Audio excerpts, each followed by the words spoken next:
All right, hello.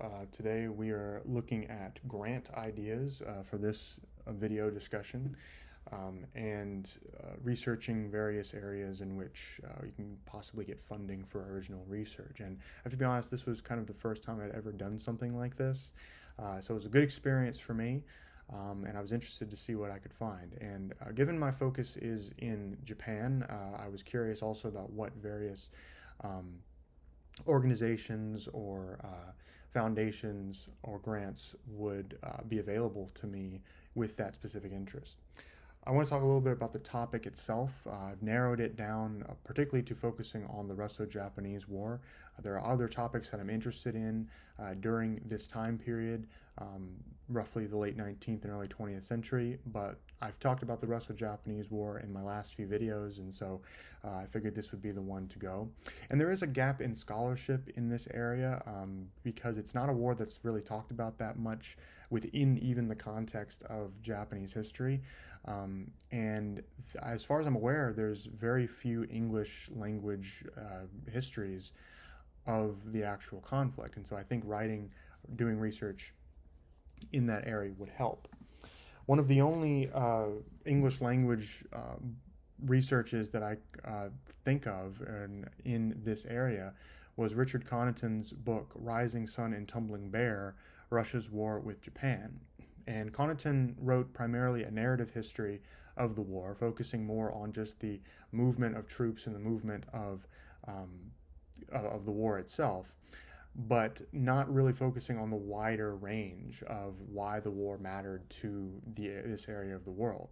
There are other nations involved, like China and Russia, and as well as other European imperial powers that were watching the conflict taking shape.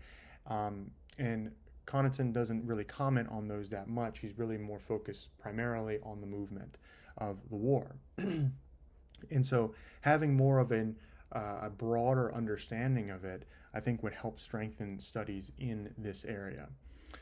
Connaughton himself highlighted that the book probably could have done with some new avenues of research. He commented on, in the preface of a later edition of the book, saying, quote, "The original book was undoubtedly due for revision, but the problem lies in determining what additional material to include in a one-volume history. There was some room for comment and limited analysis. There were wider questions deserving answers." And so Connaughton agrees that there was obviously areas in which the research could be expanded in some way.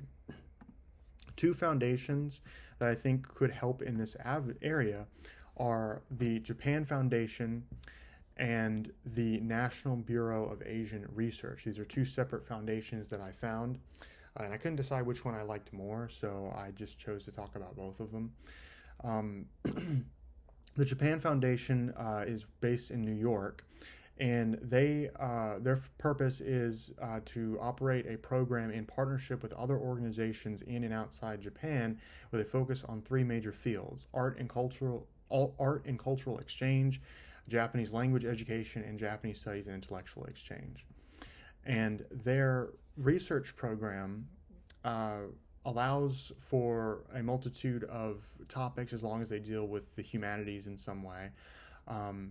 And they also allow for comparative research. And so this was a big thing that I didn't see that often, is that they would fund research with looking at other countries alongside Japan. And so as long as Japan was at the centerpiece of the research, they would also assist in developing research topics that were kind of comparative. So this was helpful for the Russo-Japanese War because, like I said, there's other factors involved here that may need research, like China and Russia and other European imperial powers.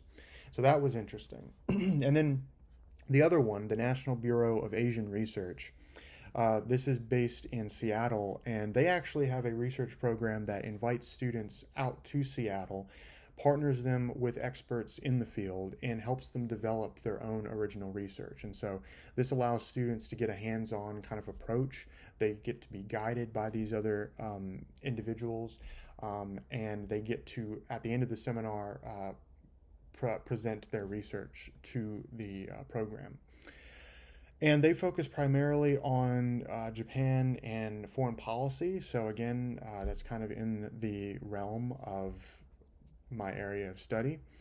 And they are actually open to undergraduates, community college students, and graduate students as well. So they have kind of a broader net that they've cast. Um, but that's just a little bit about what I found. I've already kind of gone over time a little bit, but that's just kind of a broad base of what I found in the grant programs. So thank you for watching.